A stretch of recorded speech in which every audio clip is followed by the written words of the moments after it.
olwaleero lwe guweze omwezi bukyakasasira abootikira abantu b'ekiteezi omwafiira abantu abawerera ddala 35 n'abalala ne babuukawo n'ebisago. Enjege eno nga yakagwawo abamu ku baatuka mu kifo kino ye Ssaabaminisita Robinah Nabbanja ng'ategeeza ng'abantu abali mu mitaazi 2 bwe balina okusengulwa.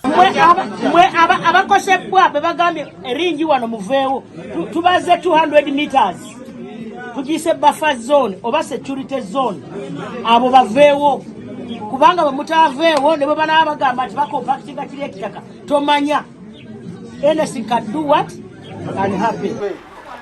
Kati olwaleero abakulu okuva mu ofiisi ya Ssaabaminisita nga bakulembeddwamu Kamisona Rose Nakabuggo, KCCA n'ab'ebyettaka batuuse mu kifo kino okwetegereza kw'ossa n'okulambula abantu abasaanidde okusengulwa. Impact of this to the neighboring community, whether we should increase the buffer zone or reduce the buffer zone. So after we come up with that position, we are going to do a new map.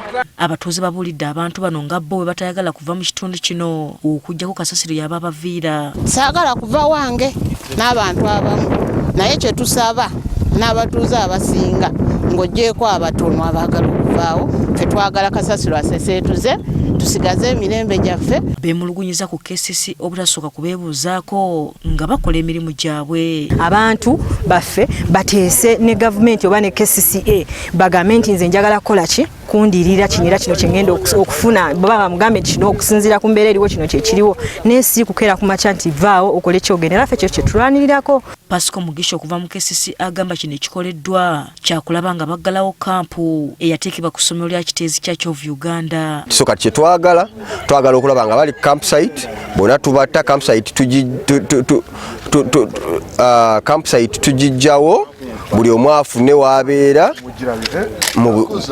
sustainably.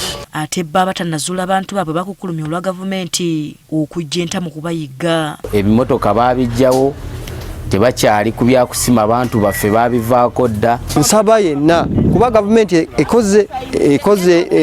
egezezzaako nnyo okubasima n'abantu baffe bakyabuliddewa wansi. Kati tekimanyiddwa ddi bano lwe bagenda kuliyirirwa. Asfa Nanvuma agafeeyo ku Spark TV.